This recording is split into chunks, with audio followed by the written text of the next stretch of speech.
Since 2016, when the Toronto Blue Jays were one of the most successful teams in MLB, they had a historic postseason collapse in a series they were heavily favored in. No players wanted to sign with them, even though they were offering more money than anyone, and it seemed like they were going to lose the face of their franchise in Vladimir Guerrero Jr. in the upcoming free agency.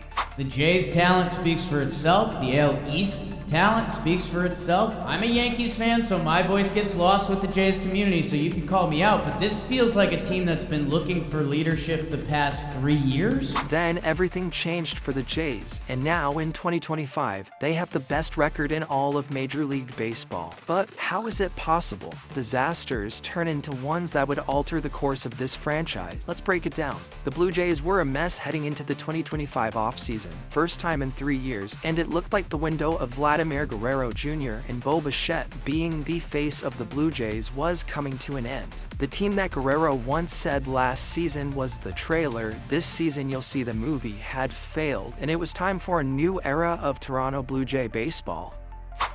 A big thing is not really having a stopper type pitcher right now. Like Alek Manoah's really struggled. He's been that for them the last couple of years. They're just not getting victories. They're not winning.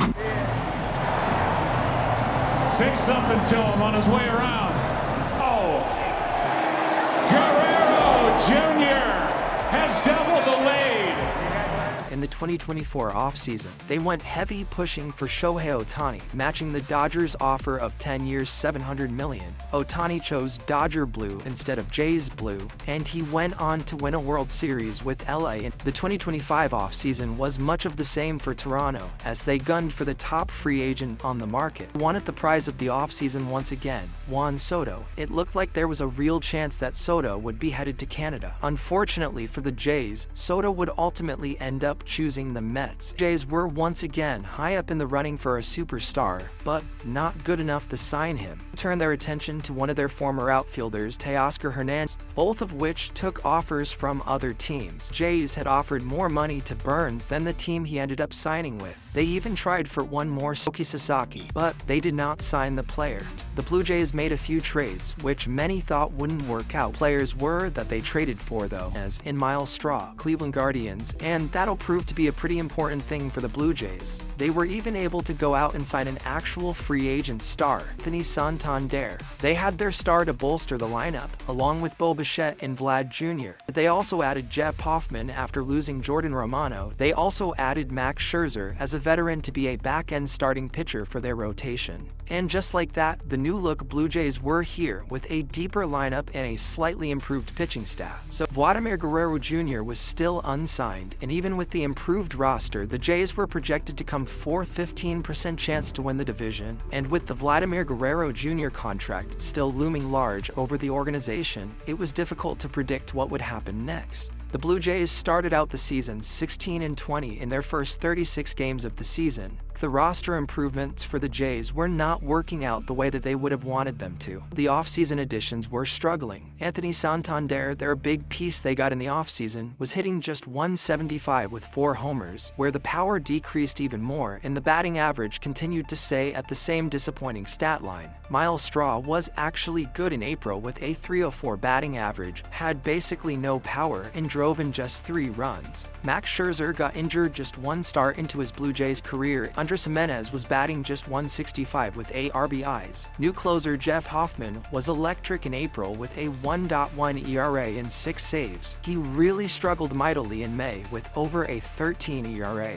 Bo didn't even have 1 homer, and it just wasn't good enough production for a player like Bo. And Vlad was hitting under .270 with just 3 home runs hit. It was looking like this team was going to be a big mess once again. But there was one thing that the Blue Jays could hang their hat on for the first month of the season. April 7th, they locked up the face of their franchise to a long-term extension. Vladimir Guerrero Jr. was staying in Toronto for a long time. Things got worse for their free agent. Anthony Santander suffered a severe injury which would make him miss months. Might have been exactly what this team needed. It allowed them to get more athletic and mix and match a little bit more. Since May 30th, when Santander went down with injury, the Blue Jays have been the best team in MLB for over a 70% winning rate. They've lost back-to-back games just 3 times in the stretch, and it hasn't mattered who they've faced. They won 2 series against the Yankees, and they swept the Giants, who have been a good team all season, all while taking a commanding lead in the AL East, overtaking those Yankees that I just mentioned. On May 24th, they were in 4th place. A little over 2 months later, they are 5.5 games up on the 2nd place Yankees.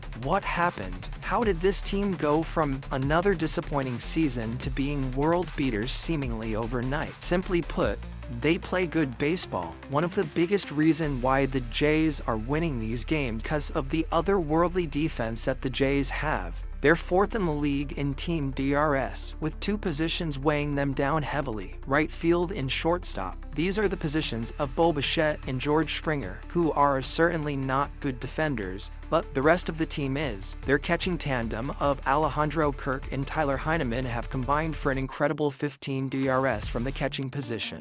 Vlad Jr. at first base has been great as well with 4 DRS. Second base, the Gold Glover Andres Gimenez is doing his thing with 13 DRS. Third base has also been great with Ernie Clement taking most of the innings over there. Miles Straw and Dalton Varsho have also both been incredible in the outfield, even if Varsho has missed most of the season. It's the Blue Jays a little bit less defensively as a club, with them ranking 9th in the league instead of 4th like DRS. Jimenez, Straw, Varsho, and Clement all have been phenomenal according to this ranking as well. However, unlike DRS, catchers are not included in outs above average. So Alejandro Kirk, who is 100th on Baseball Savant in defensive value with 16 runs prevented, is not accounted for on that team overall list. So the defense is significantly better than what the leaderboard is giving them credit for, because Kirk is that good. Heineman has also prevented 5 runs as well, so that's another extremely good defender on the Blue Jays. Addison Barger is also considered well below average defensively according to outs above average, but he has one of the best arms in the league and is able to make up for some of his bad reads with the arm that he has. What's even more helpful is their old school approach to offense that is almost unheard of in this era of the game, making contact with the baseball and not striking out. It's a wild concept, but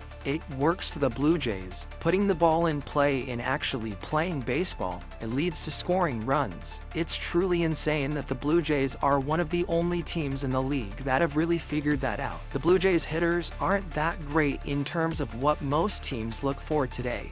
Let's look at the team's overall offensive numbers to begin with. The Blue Jays lead the league in batting average as a team with a .253 clip. Second place is the Los Angeles Dodgers, and they are batting .257, which doesn't sound like a big difference, but it really is. Third, fourth, and fifth on the list are all tied with .256. So the Dodgers have just a 1-point lead over everyone else in the top 5, and the Jays have a 6-point lead over the Dodgers. So it's a bigger difference than you might think. So basically, the Blue Jays use the Billy Beane Moneyball model. They get on base. They're 10th in walks taken as a team, but strike out less than any other team in baseball by a pretty wide margin. The only team in baseball with less than 700 strikeouts to this point in the season, so they're extremely good at putting the ball in play. The Jays also hit a ton of doubles. They're second in baseball in that statistic as well, trailing only the Red Sox, who are always a cheat code in terms of hitting doubles because of Fenway Park. And they're basically dead last in triples, and all of these factors lead to them being 7th in the league, which is still very good obviously. But again, this is in big part to them hitting so many doubles as a team. But you can't take that away from them, that's still slugging. For OPS, they are 6th in baseball, and as for runs overall, they're 7th in the league in runs scored by their offense, which again, it's good. The offense has been carried by George Springer, Vladimir Guerrero Jr., and Alejandro Kirk, while also getting big production from Bo Bichette, Nathan Lucas, and Addison Barger. The other starters are below average offensively, although Ernie Clement has been extremely clutch this season and hitting more with runners in scoring positions. He's also been one of the best hitters in baseball against left-handed pitching. He's batting .350 against it, and that has been an amazing, but the other players that are below average on the roster offensively are still giving the Blue Jays something, either good speed and good base running or incredible defense. And a lot of the time, it's both of those two things. This team was just established by great team building. Outside of Springer, this strong offense has been built almost entirely through their own system, especially the guys that are contributing with the bats. George Springer was signed in free agency after the Astros let him walk, of course. But apart from that, it's really just Ernie Clement that isn't homegrown. In my opinion, is partially a homegrown player because they transformed him into what they wanted him to be, and that is a good player. The offense is almost all homegrown. However, the pitching staff, that's a different story. 4 of the 5 guys on the rotation this season were brought in, whether it be from free agency or trade. The only one that is homegrown is Bowden Francis, who has struggled badly this season with over a 6 ERA. The ace of the Blue Jays is probably Jose Barrios, but you could definitely argue that Kevin Gausman or Chris Bassett are also the ace. Either way, this Barrios trade has paid dividends for the Blue Jays since the 2021 deadline when he was acquired. The Jays have not been afraid to deal from their farm system in this decade, including this trade where they moved Simeon Woods Richardson and Austin Martin. Neither of those prospects have been able to turn into majorly impactful big league. This was an extremely successful trade for the Jays. In 2022, the Blue Jays signed Kevin Gausman. They signed Max Scherzer in the 2024 offseason and Chris Bassett, who also signed in 2022. So since 2022, the top 3 in the rotation have all been intact and together, which really helps a team succeed. However, the best pitcher that the Jays have this year is Eric Lauer.